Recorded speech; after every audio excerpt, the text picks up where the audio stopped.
I'm going to get started because this is a topic that I think we need to deal with and talk about. So I'm going to get started. I know more people may join us, but we'll welcome them into our conversation as we get started. Good morning. My name is Dr. Lanisha Maple Ridley. I am the Executive Director of the New Jersey Black Issues Convention.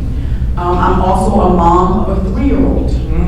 So child care is something that I have had to deal with since he was born. And so some way, somehow, it was ordained that I would moderate this workshop. So we're going to talk this morning about child care. And we are being joined by 3 exciting, educated, informative young women to talk about the state of child care in the state of New Jersey. This workshop is designed to talk about, child care was an issue before COVID. Our child care system in the state of New Jersey was in crisis before COVID.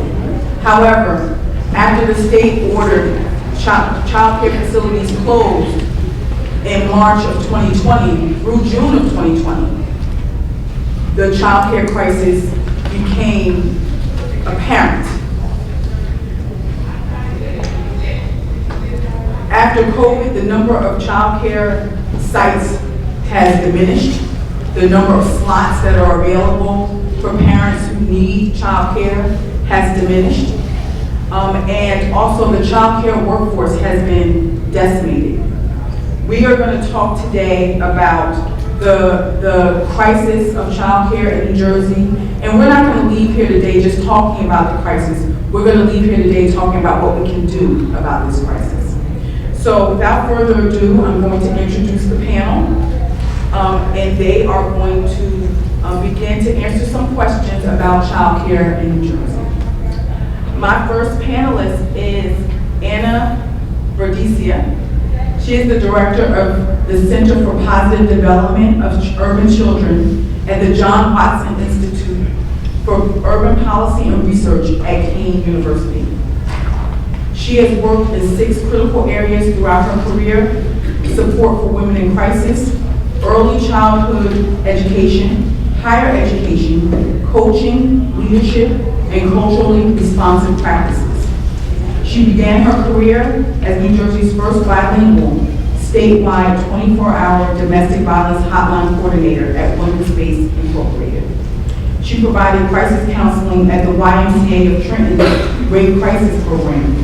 She has also directed the Puerto Rican Community Day Care Center in Trenton. She is a bilingual and multicultural child development center, and she was there for 8.5 years. I'm going to ask Ms. Verdesia to begin talking about how bad is child care in New Jersey. Good morning. Good morning. So I think it's pretty bad, and even though people want to get back to a normal state, COVID still has its trauma. We're still recovering. I don't think that we can go back to a normal yet, and this has affected the childcare industry. And I think that also it has highlighted that the childcare workforce are essential workers, that they do a job that's essential for the present workforce as well as the future workforce. And we know that the lack of staff has impacted how they do that job on a regular basis. And we haven't even unpacked how staff, and even you in the audience, go on and do our work, facing the losses that we faced in the last 2 years, having to care for people with COVID. Maybe you haven't even recovered from COVID. We haven't even peeled back those layers, but yet people are still expected to show up for work and do their jobs. Also, the crisis is partly because there's a price for childcare that people pay for, and there's a cost for childcare that providers have to make sure that they have a balanced budget, that those budget meets the needs, and sometimes they operate in the red because they love children and they know those parents and those neighborhoods where children know Miss Maddie and have a trust with Miss Maddie, that they're going to come to that center. And generationally, we're seeing in our childcare center young mothers who were also graduates of those childcare centers and are bringing their kids to the childcare center as a tradition, as a legacy that they leave with their children. Also, I want to point out that family childcare providers nationally have declined, and when we look at family childcare providers, they're predominantly women of color, who represent the care economies: childcare, home care, long-term care, and those jobs are usually associated with low wages, poverty wages, that do not help them come out and be ahead of the game and sustain their businesses. So sometimes they know parents who don't qualify for subsidy, they lower their tuition fee because they know that family and they know they just could not pay those fees, and they need to go to work to make sure that their family are prosperous. Thank you. Next, we have Cynthia Rice, who's the Senior Policy Analyst at the Advocates for Children of New Jersey. I remember not to use acronyms. Ms. Rice is an attorney, and she is on ACNJ's early childhood team. Her responsibilities include identifying, monitoring, writing about, and advocating for critical early childhood education issues, especially around preschool, childcare, and linking preschool to early elementary years. Ms. Rice works closely with state leaders and legislators to help make children a top priority, and often showcases New Jersey's success in presentations around the country on these topics. Prior to joining ACNJ in 2002, Cynthia spent 3 years as an assistant district attorney in Bronx County, New York. She earned a JD from Pace University School of Law and a Bachelor's of Science degree from Georgetown University. Cynthia, please share with us, how bad is childcare in New Jersey? So thanks everyone for being here, and we really appreciate it. I wish there were more people here because childcare affects every one of us, whether you're an employee, an employer, whether you have children of your own or they're grown, you have grandchildren. It affects everyone, and I wish there were more people to hear this. So yes, childcare remains in crisis. It didn't, as we just discussed, it didn't happen during COVID, but COVID allowed us to see so much more clearly the impact that a system that was identified as essential, that is so fragile, has a ripple effect on affecting so many other systems. So, as a matter of fact, our current Secretary of the Treasury called child care an unworkable system as it is right now. And the most significant reason for why it's not working is because right this moment the crisis is inextricably linked with the staffing crisis, as Ms. Garcia said. And the reason for that is that right now potential employees can find higher wages elsewhere. And guess what? They're going. And so what does that mean for programs? And the reason is because the wages have historically been far lower than what we would link with a system that we have identified as being so essential. So for example, the Center for American Progress recently released a report that indicated that when ranked by annual pay, child care workers, which by the way are made up of almost 97% women, and the majority being women of color, remain nearly at the bottom of U.S. occupations. Even though they provide this essential service, the annual salary nationally is $30,000, just slightly above the federal poverty level for a family of 4. In yesterday's Washington Post editorial, there was a piece on the child care crisis, which as per the Bureau of Labor and Statistics, identified that child care professionals make per hour 59 cents less than our nation's dog walkers. What does that say?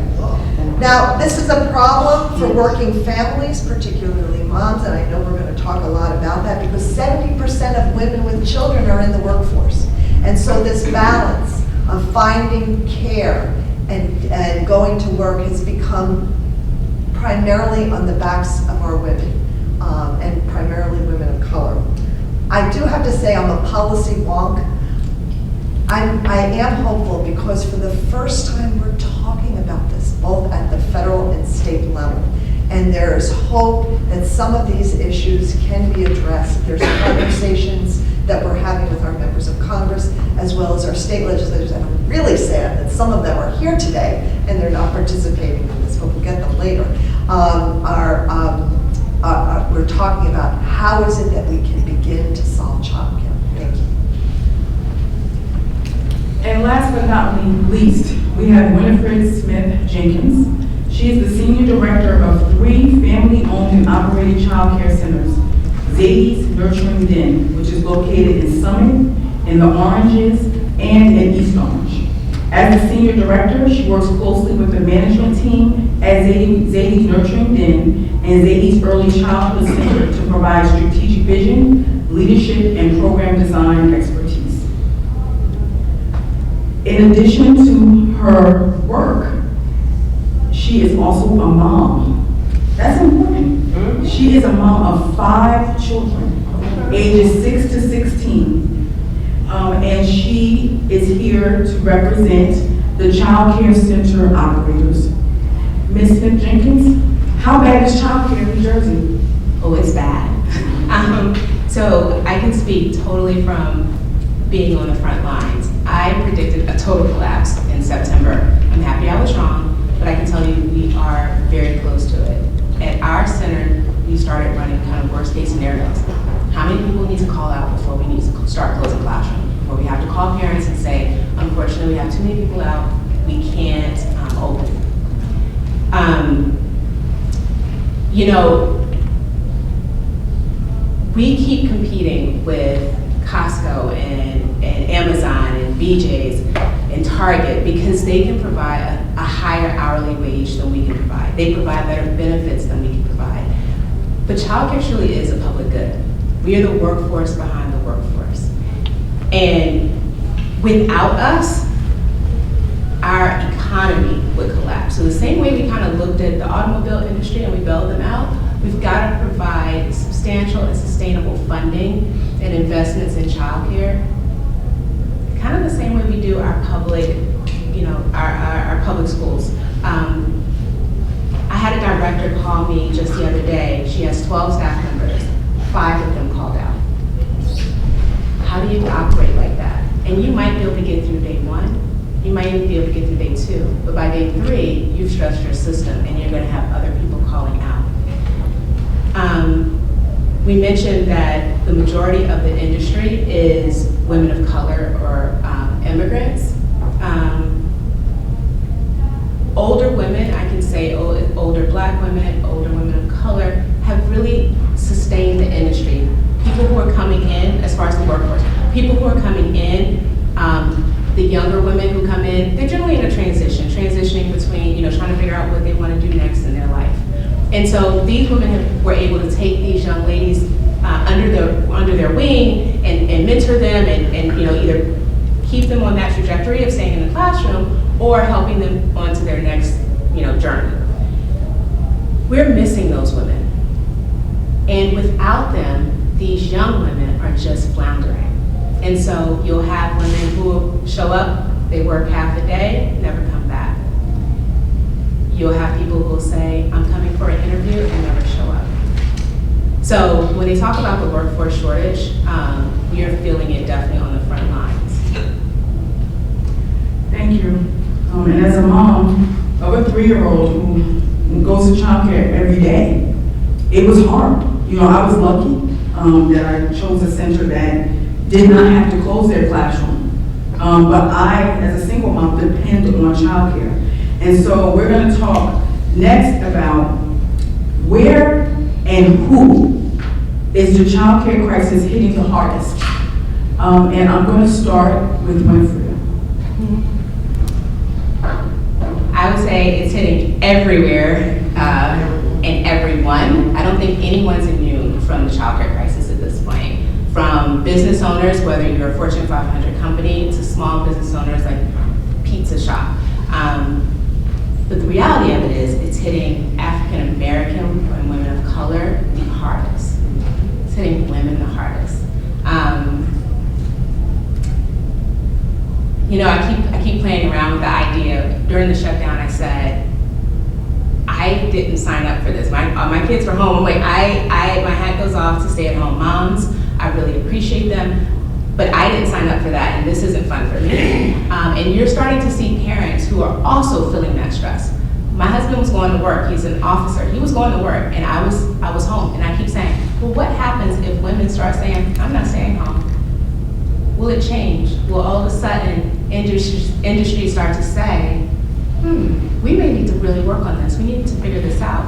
Because as long as it's a woman problem, especially if it's women of color, it's not going to get the attention that it needs to get. Cynthia? You know, I don't want to talk about children because I think we're going to talk about it later. So let's look at it from an adult standpoint. And I see, from a policy standpoint, I see three groups. One is certainly families. Winifred talked about this. But because the effect of having low wages and then obviously inadequate staffing, what you're finding recently, the Bipartisan Policy Center did a national survey of parents, and 1/3 of parents are using childcare from relatives, neighbors, family and friends instead of center or family-based childcare. And 41% of single working households said that childcare, the traditional childcare, center-based and family childcare, is inaccessible to them, whether it's cost or they just can't find it. So when you have this system where people are looking elsewhere, that affects the families and consequently the children. And I'm hoping we'll talk a little bit about that. Winifred talked about businesses. You know, again, childcare is the workforce behind the workforce. And businesses, ACNJ has been working very closely with the New Jersey Business and Industry Association because they're hearing from their members, we can't find staff because of childcare. And I think that there's an issue with businesses and, large businesses, you look at J&J, they have childcare centers on their facility, or they did have childcare centers. And so the average business person is saying, I can't afford to do that. No, but there are other steps. And the problem is that many don't know what they can do to support their employees' childcare issues. So that's another one. So that struggle and the impact that has on the economy is pretty significant. And the last one is the childcare programs themselves. Because, Winifred didn't mention, a few months ago, do you mind if I tell the story? A few months ago, we took Senator Menendez, who has been a leader in the United States Senate regarding child care issues. We brought the senator to Winifred's program to talk about the child care crisis, both for him to see her program and to talk to some of her staff members about it. And what will always be in my memory is as we look past empty classroom after empty classroom, not because of parent demand, because Winifred can't find staff. So when you think about that, and it was mostly infants and toddlers, right, which we're going to talk about hopefully later, is that impact. And so what many providers are doing is they're going out on a limb, often using their own money to pay for a higher wage to attract people on their credit cards, using their own savings, and that's unsustainable. That is not how we deal with the problem. So those three adult groups are really being affected by this child care crisis. And I'm going to agree with Cynthia's comment about the program struggling. And if they struggle, they can fold, and then we won't have options for childcare for families. And I think the second group is the family who can't find a reasonable childcare rate that fits within their budget. The Childcare Aware put out a profile in New Jersey, and it says that 39.1 households with children are behind in their rent. And 19.8 are Black families, 28.9 are Asian, 41.9 are Hispanic, and 7.8 are white. And rent, childcare is right after rent. So that means food and electricity and water and Christmas and Thanksgiving. We have to cancel all occasions because the rent in childcare and going to work to put food on the table becomes the priority. So families are really struggling, and I believe urban families face bigger challenges because they live with poverty and low income, but I think that there are pockets of suburban and rural areas where there is poverty that also needs to be paid attention to. And I think also the workers themselves who are low income, sometimes because of the low wages, which we talked about before, our childcare workforce are the working poor. And sometimes they need the subsidy, they need support so that they can have sustainable incomes for their families. I know when I was pregnant and I was looking for childcare, I went to a childcare center. They told me it was $1,700 a week. A week. I said, that's more than my rent. I'm like, no, I can't do that. So I'm rethinking, like, how am I going to do this as a single mom? So I wanted to find a place for my child that was safe, that the people would love and care for him, because I knew that I had to go to work. And what was most important to me was him. And so now we're going to spend some time talking about them, the kids, because what this is all about is the children. We want places where our children, other people's children are going to be safe, and how are they being cared for? And so let's talk about how this crisis is affecting our children. I know, especially if somebody can talk especially about infant and toddlers, because I know that's an age where I had a lot of issues, but if somebody can focus on that. And I'm going to start with Cynthia. Sure, I'd be happy to talk about that, because I think that the crisis is being felt at all age groups, even, for kids who are after school, wraparound, infants and toddlers are the families, mostly mothers of infants and toddlers, are feeling it the most. And if you think about it, they're the most expensive age group to care for and educate, right? Because when you have a baby, you're talking about a much lower adult-child ratio, so it's more costly. It just, as an aside, I did a presentation last Friday at the New Jersey Association of the Education of Young Children on Preschool Expansion. And I asked, it was a pretty big crowd, and I said, of childcare providers, I said, how many of you take care for infants and toddlers? About half said they take toddlers. Nobody took infants. Nobody in the group. They said, no. And the reason for that is the high cost. And it requires a higher pay in order to incentivize people to work.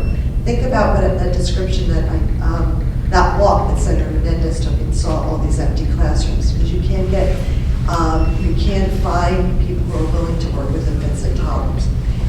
And so that gap is affecting the overall system. Last spring, ACNJ did a survey. We got about 47% of all center-based childcare programs who are licensed to care for infants and toddlers. What we learned of those that were willing to take infants and toddlers, they were caring for 10 fewer. Think about that. Every single program licensed and willing to take infants and toddlers, 10 fewer babies and toddlers. When you look at the totality of the state. And the reason was 75% said it's because they can't find staff. And this is across the board in our state. Of the 21 counties, 20 were felt this crisis. So what does that mean? Well, again, it gets back to the parent. You're thinking about a parent who has to go back to work, who needs to go back to work, and can't find care. And what's happening, our children are going what I call cobbled care. It's a day here with grandma, a day here with your neighbor. And not that that's not good care. It's not, but there's, you're not looking at the days where they're, that it's uniform care, education care, it's going to be mixed. And so this cobbled care is really not in the best interest of a time when our babies are like sponges. You want them to be in very rich learning environments. And when you're going from one transition to the next, that may not be the case. And so it's our kids, our very youngest, that are being affected the most.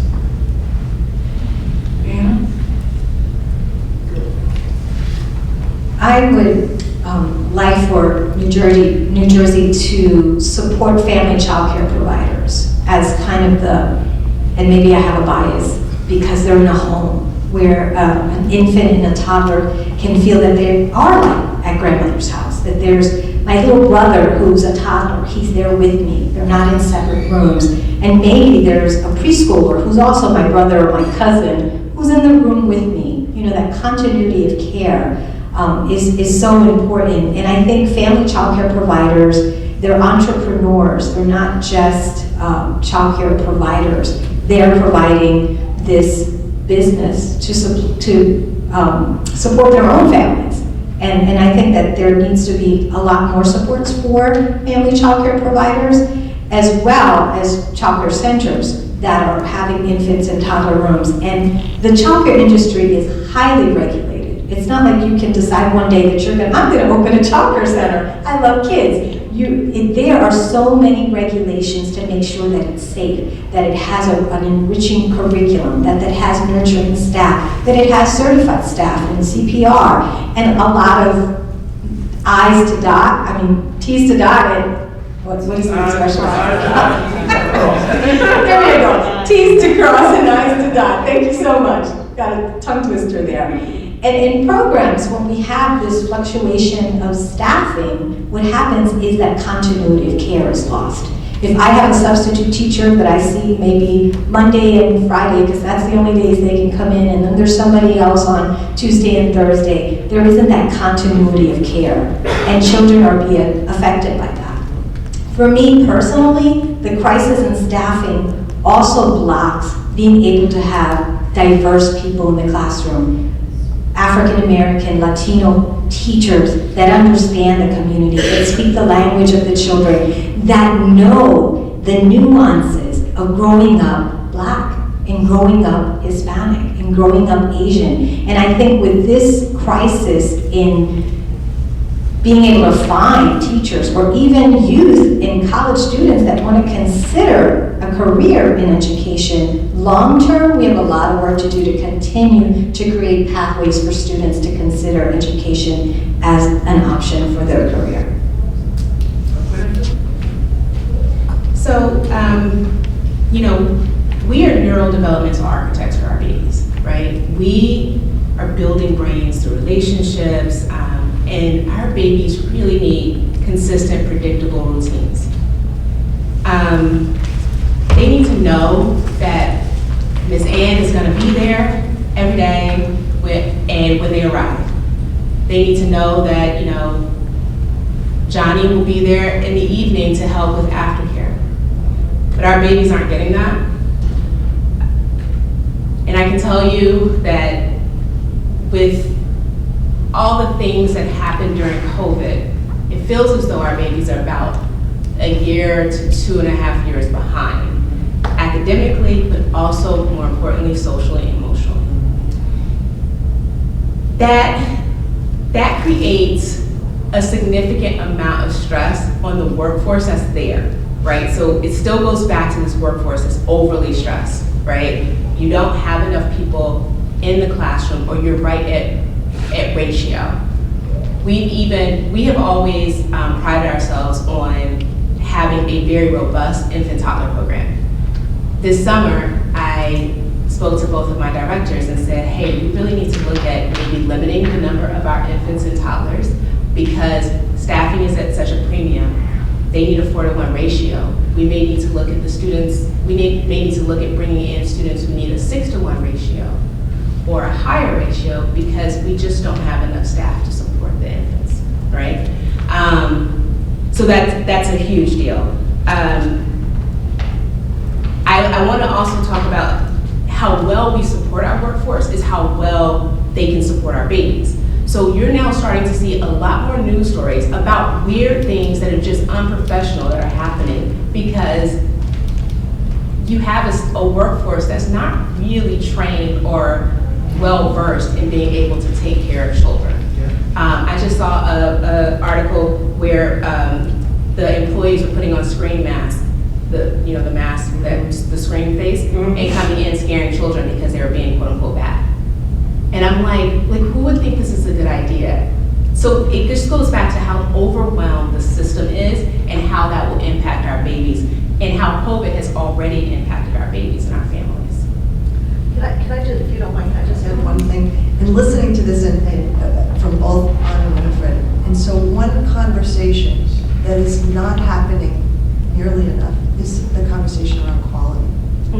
And that has been as much, sorry, thank you, my friend. And I'm not using my outside voice. There are programs that are desperate in looking for staff.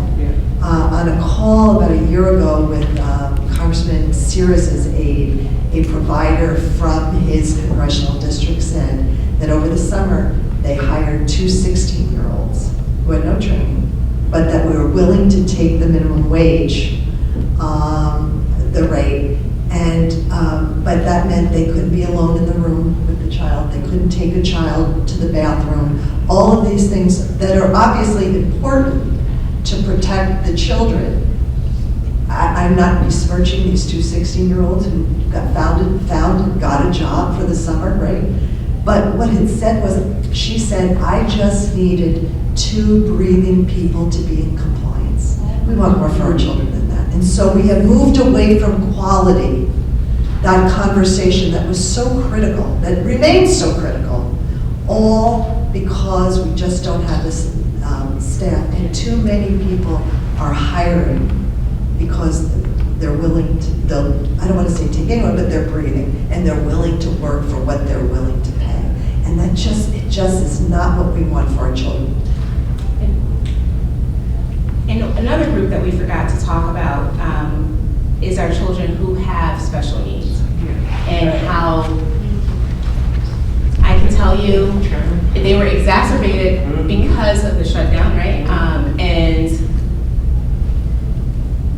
there are just not enough hands to be able to handle our babies who need a little bit more support than maybe our other babies, right? And so what ends up happening is those children are now getting bounced around from center to center because you just can't handle, you just don't have enough staff to be able to handle the child with the big emotions and all that comes with that. So let's follow up on that, because Winifred, you mentioned something when you were talking, and I know that COVID has put, I'm going to speak from personal experience. My son is 3, and during COVID, that 6-month shutdown affected him.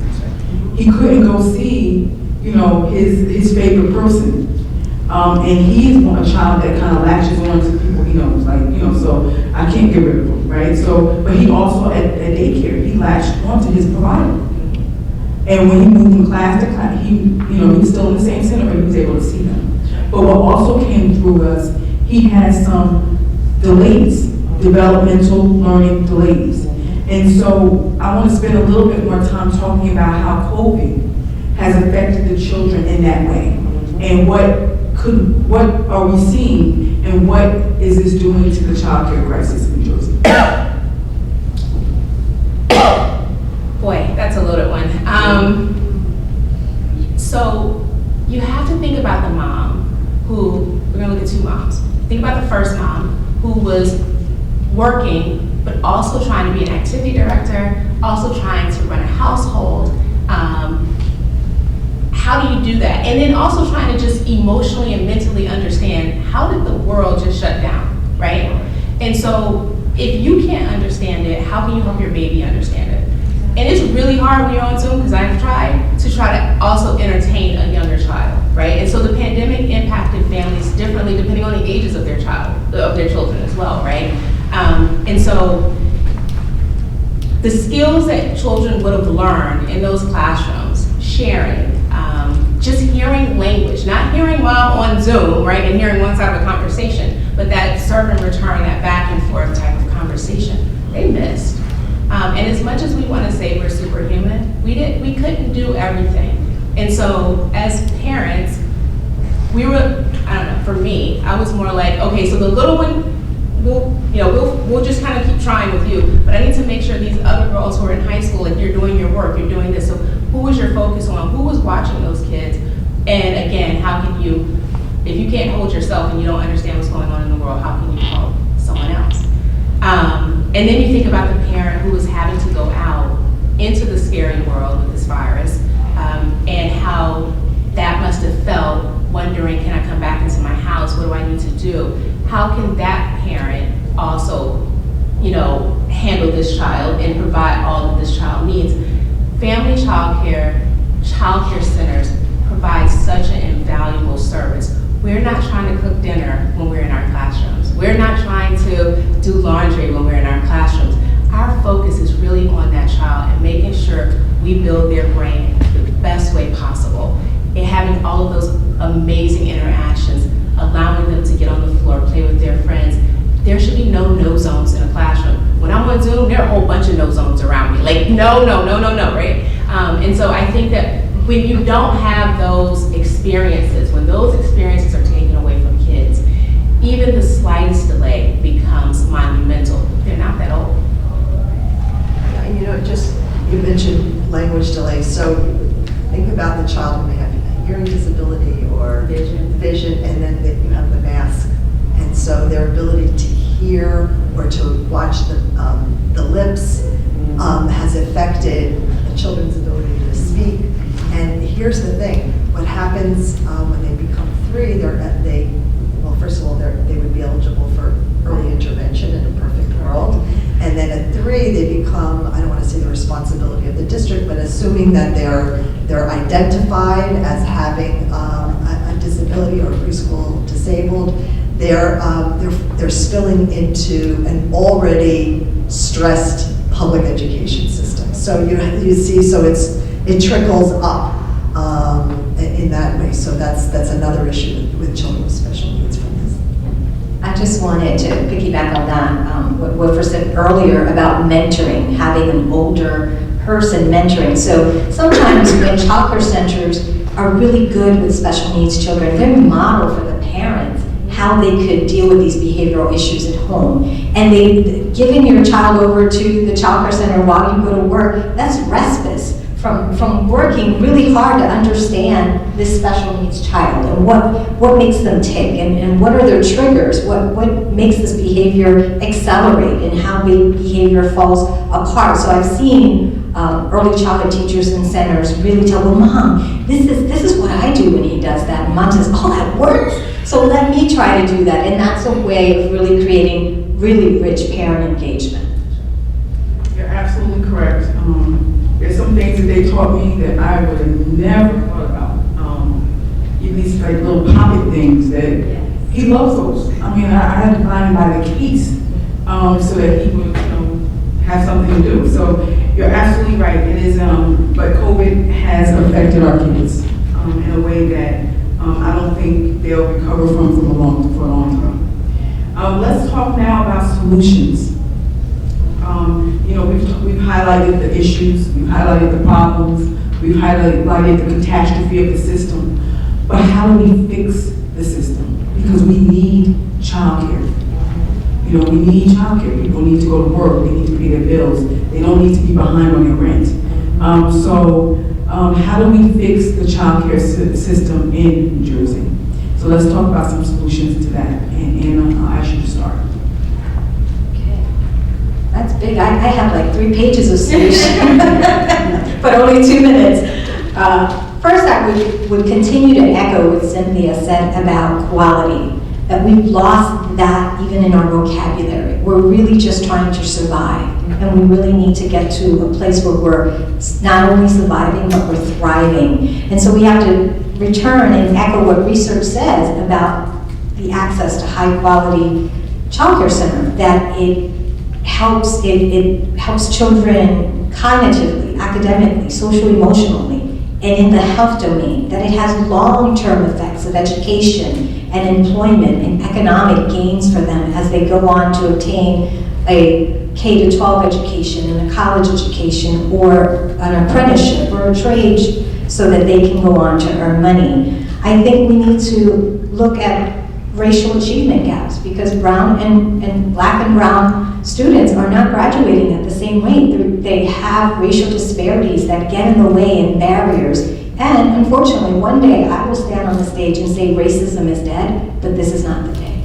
And we know that people of color face that every single day.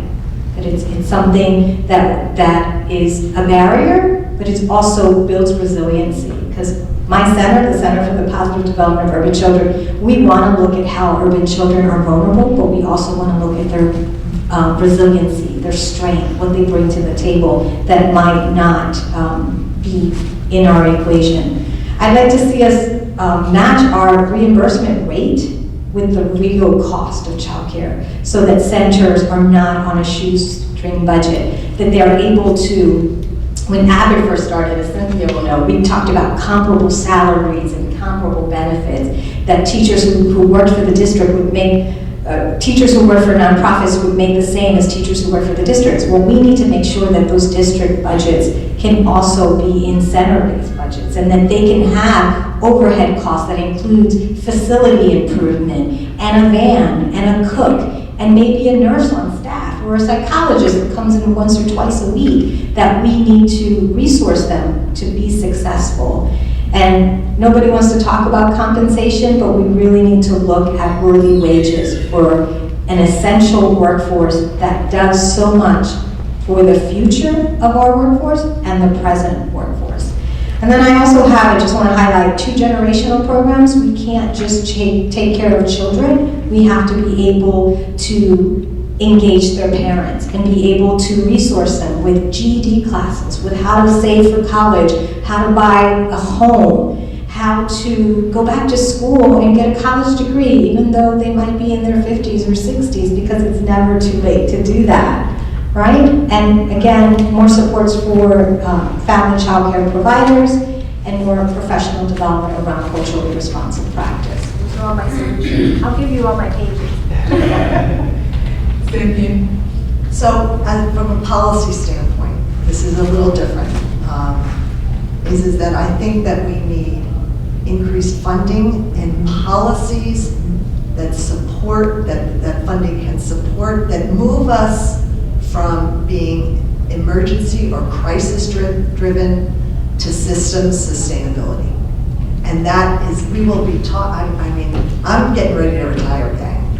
And this, I've been talking about this for almost 25 years, is that until we take that, that step, which by the way, we understand because COVID allowed us to see that this essential system isn't paid enough, isn't, we have the evidence to show that with funding, and to be honest, there was lots of funding put in from the federal government through the American Rescue Plan, all of it. There were 3 big buckets of money that came to child care nationally, but New Jersey received funding for it.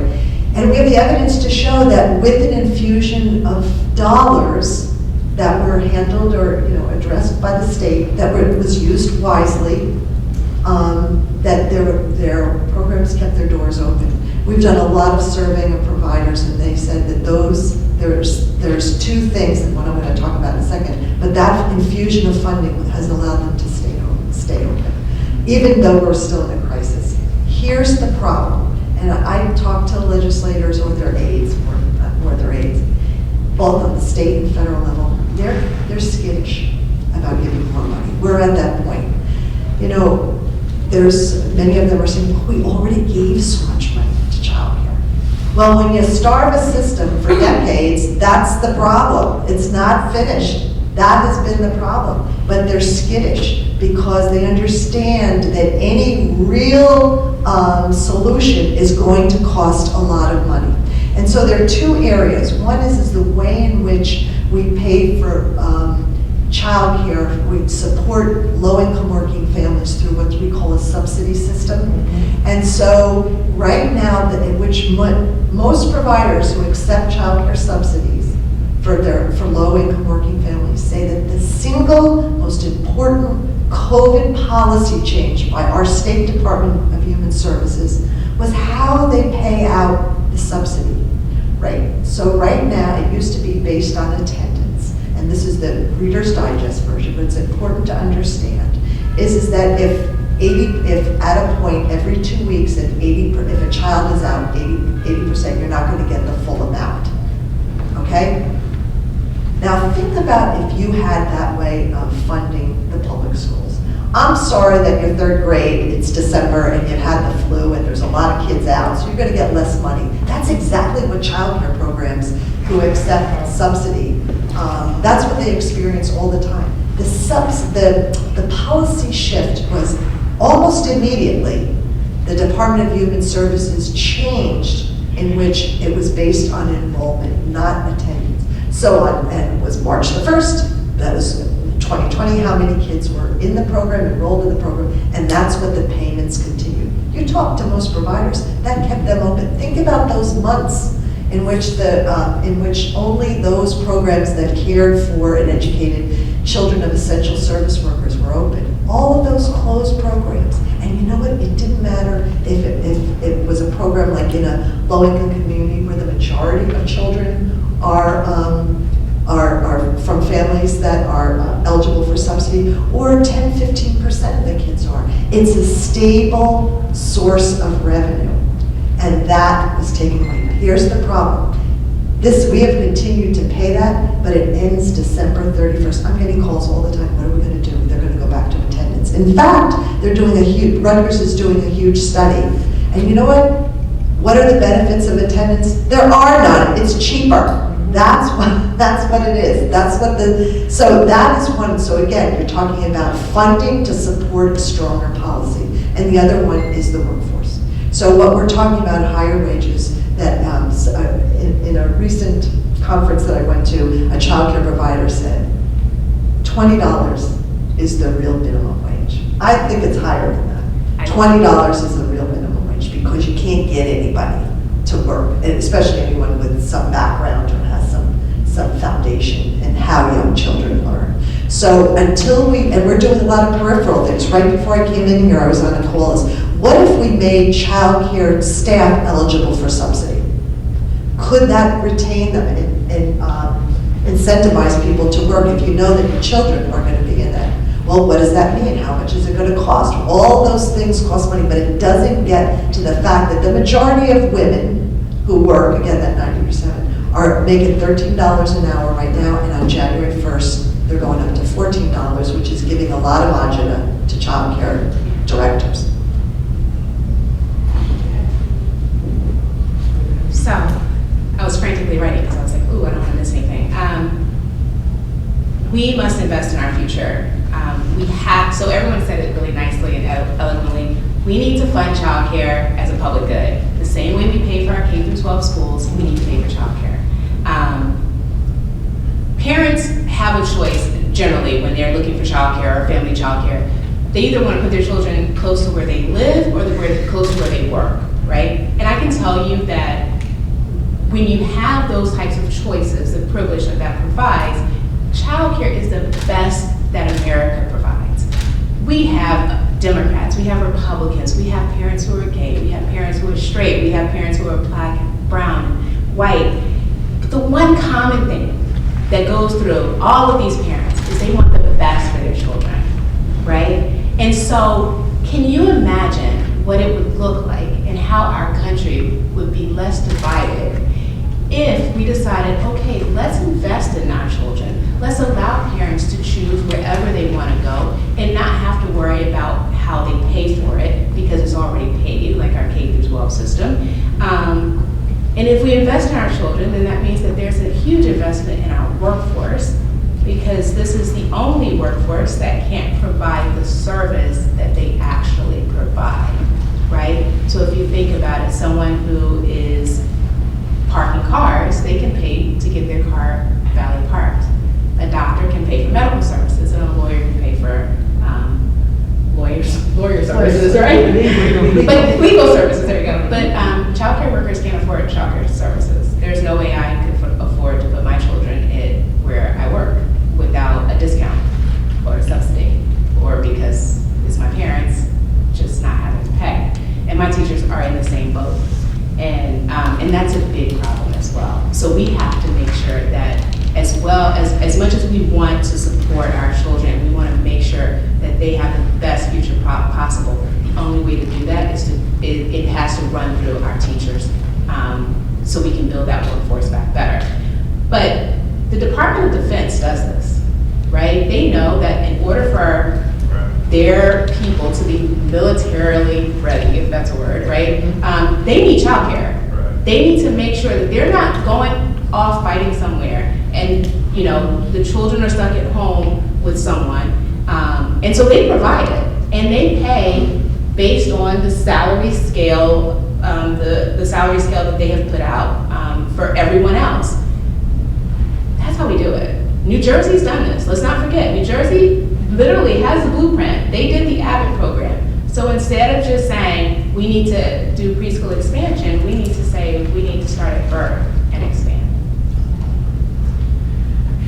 So, as we leave here today, let's talk about some things that the individuals who have joined us today, the individuals in the audience, can support the work that you guys are doing in the area of childcare. And then once we ask that, I'm going to open it up for question and answer. So, Manfred. If you're working, ask about your benefits package. Ask, does it include childcare? And if it doesn't, advocate for it. Reach out to your local CCR&Rs. Reach out to your your childcare resource and referral agencies within the county that you live in. If you have time, volunteer. Go knock on your childcare, like the local childcare door, and say, or even the family childcare provider, and say, is there anything that you need? I guarantee you, the needs are so massive. There is something that you can do to help.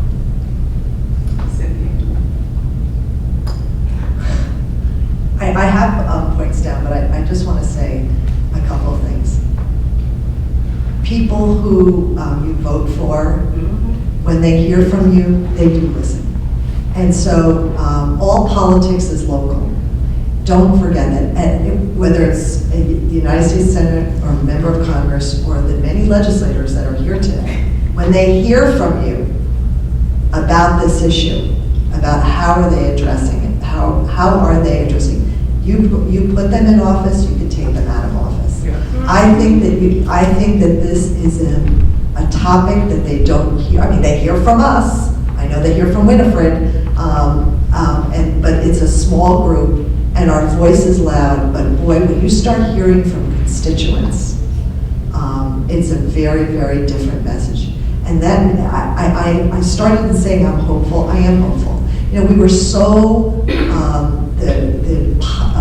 the advocacy.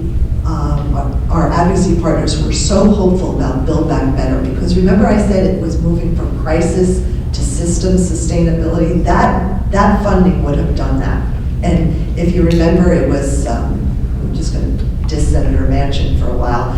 You know, it was because of him we couldn't get the majority vote in the Senate, and that bill was reworked to be the Inflation Reduction Act. And well, there's some important things for families.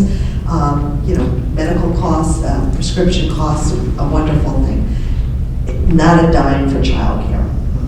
And so all of what we learned was completely forgotten. Now, it's a new day. There's going to be a new Congress, and they have to hear from people saying, we're 3 years into the pandemic and we're still having trouble finding childcare. So that is on the federal level. On the state level, thanks to some real champions for children, Senate Majority Leader Teresa Ruiz, Senator Vitale, Assemblywoman Lopez, Assemblywoman Mosquera, all saying we need to address child care from a systems approach. And they have bills that we're working through the legislature to make a difference. Everything from expanding eligibility for families, because if you make $1 over the eligibility, you get nothing. So think about if you're making $1 over and you won't have any benefits. So expanding access, looking at how do we work, making sure for preschool that's mixed delivery. How do we support family child care differently? How do we support our staff on child care tax credit for staff? All of these bills they're They're not a panacea, but they're beginning to take steps for the realization, boy, we need this industry. Our economy, our families need this industry. So hearing from you, and I'm just going to put in a plug for ACNJ. If you go to acnj.org, if you're not a member, it's free. You get our bulletins when we're always saying, you know, take action, get in touch with your legislature. We're an office of enablers. We help you find your legislators, and we even write the message for you. But there's somebody in every legislative office is saying, okay, here's in support of this bill. Here's in support. They're counting them, and because volume matters to legislators, constituent volume matters. So don't hesitate to be a voice for children. That's more than being here today. Is to go out and advocate both on the federal and state level. I want to echo what Cynthia just said. You know, leave this room and go talk to someone of influence that you know. Tell them what you've heard today. Tell them that there's urgency, that December 30th, right? There's a timeline that childcare centers will lose income. And all they have to do is say, it makes sense to reimburse childcare centers based on enrollment and not attendance. That we can't take the easy way out and use a cheaper model because long-term it's not going to sustain the workforce of today or tomorrow. And we're going to be worse off than we are today. And this crisis will get worse and we'll see layers of things that we may not be able to get out of. I also have my business cards here. At the Watson Institute, we are always listening and looking for people to tell us what are urban children struggling with, what are urban families struggling with, and you can help us design an urban agenda for children and help us get those voices to the table so that we can come together and tackle these issues as a community because there's strength in numbers and those voices need to be heard. And when they're not heard, then people kind of feel like, oh, nobody spoke up, so it must not be an issue. But it is an issue, and we all have that responsibility to go back and make our voices known. I would like to thank all three panelists for joining us this morning. And I'm going to ask anybody in the audience if you have any questions of our panelists. Yes, ma'am. Yes. Okay, good morning, everybody. I'm concerned about the monies that the government give us because that hurts the daycare centers in some way too. Just give me a minute to explain, okay? I like the enrollment part of the payment. That's wonderful. I work at a daycare center. My problem is that every time we get money from the government, it's a whole bunch of regulations that come behind it as far as just staffing is concerned. So if I have an excellent worker who's loving and nurturing to my kids, but now they have to go through a mandated class that says maybe 10 hours, and then you have to take the test at the end and the module questions, I'm losing that person because where they may be good for children, they might not be educational smart to pass all these tests and stuff. Mm-hmm. So I'm just wondering, are you running into the same problems? Because that's running staff away too. I mean, I have excellent workers, love them, but they don't have the time to take care of somebody's children 8 hours a day, then go home and give up their time to sit behind a computer for 5 days a week till they pass this 10-hour course. So how do we get them the help that they need so that we can keep the staff that we need? Right. How can we support them? So it's a great question, and one of the things that... He's just talking at my... Yes, ma'am. Okay, thank you. It's a great question. I think one of the things that we really struggle with, especially as directors and owners, I don't want to ask my teachers to do things on their time, right? Because that training that you're talking about it's not paid, right? I'm not paying you for it. And unfortunately I can't, right? Like if I could, I would, but I can't. And then you don't necessarily have substitutes that you can say, okay, well, let's do it during the day, and then I'm going to put a substitute in your classroom so that you can therefore complete the training here at work. So it is a vicious cycle of what do you do? And so I think it just goes back to transparency and asking my teachers to try to work in a group to create a cohort. Everyone has their laptop, and let's do it together. You know, because even like when we do CPR and things like that, it is done together. And maybe it may be a little bit of a stipend that you want to give to say, you know, we've done this. But I understand exactly what you're saying. It is a struggle. But a cohort might work. I just want to talk about it from the policy angle. So the state has accountability issues as well. And so how they spend their money, especially if they're federal dollars, has to be linked to some level of quality. I have to tell you that from an advocacy standpoint, that right now you can have a high school diploma and be responsible for childcare. It is very, very hard to make the argument that a person with a high school diploma should get a comparable salary than a public school teacher who has to have a degree. And so that's the tension in this, is that everything you're saying is right, but the state has accountability to the feds, their money, they have to show how are you using it and how is it being linked to quality. And then you're looking at legislators who say, why should we pay them that? They didn't go to college. And so it is a very, very hard argument, and there's no answer to that. I struggle with that one a lot, because we can't find infant and toddler teachers, because we can give them a comparable salary, but we're not, the expectation of their level of education is different than, for example, what we expect for the public school, or required of the public school teachers. So that's in the short term, I think Winifred, that's a great suggestion, but there's a bigger issue here. There's a bigger issue here. We are never going to get to higher salaries when it's, what does the state say when it's okay to have a high school diploma to care for babies? It's giving a different message both to the person being hired and to the community, saying that's what they think it's exacerbating what we know isn't true. And I want to add that sometimes I mentioned that the childcare industry is highly regulated. So there are certain professional development hours that they're required to take. And I was a former director, and in my interview, I would say, if you want to be a teacher here, you have to think about learning every day, even if it's a 1 hour, 2 hour module, because that's how we're going to get to quality. And it might seem unreasonable and you can't get it in, but if it's important and it's an expectation of value that we put forward, then that's going to serve them well, because then we have to work on the compensation. You do X amount of hours and you get a stipend. You get an increase in salary because now there's some skin in the game. I do this and there's a reciprocal action that's going to happen. It can't be that we're constantly asking our employees to do more and no reward. There has to be something that will keep them engaged and will keep them in the industry longer so that we don't lose them to high-paying jobs. Yes. I gotta go. I'm not sorry.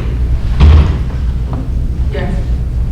Thank you for such an enlightening panel on such a critical issue. The question I have is, are there examples of childcare systems or policies in other states, or even looking at the international community for national systems and national policies that you would encourage us to take a look at as examples of what is possible?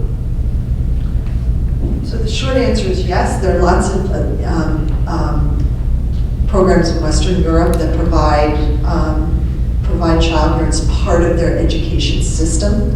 I remember a while ago being at a national conference, and there was a representative from the French childcare system, and a little bit haughty-taughty. She said, "You're the richest nation in the world. How is it that you can't figure that out?" Which we did. Now, that means higher, a much larger. You think we pay high taxes? There are Western European countries who pay an awful lot more. But what do they get? They're getting this service, right?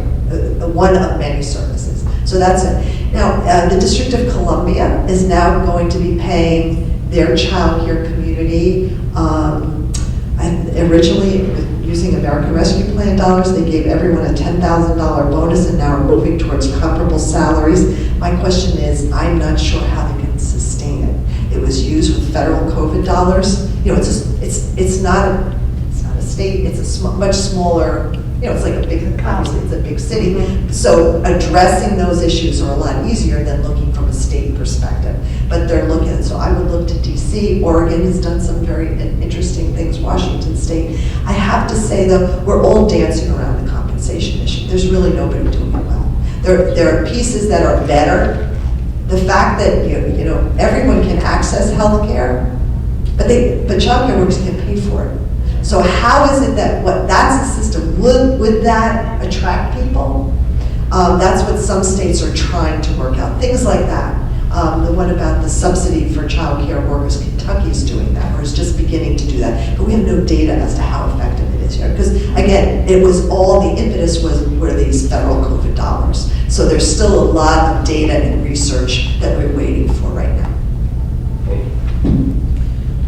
I think two states that come to mind is Pennsylvania and Colorado, who have professional development systems and have talked about compensation. It's not like a word that people just cringe and leave the room. Like, they're really talking about it, and I think talking about the issue always leads to an understanding and possible options that we can consider, and then going back and talking to the legislator, to policymakers that can really put legs on these policies to make them happen in New Jersey.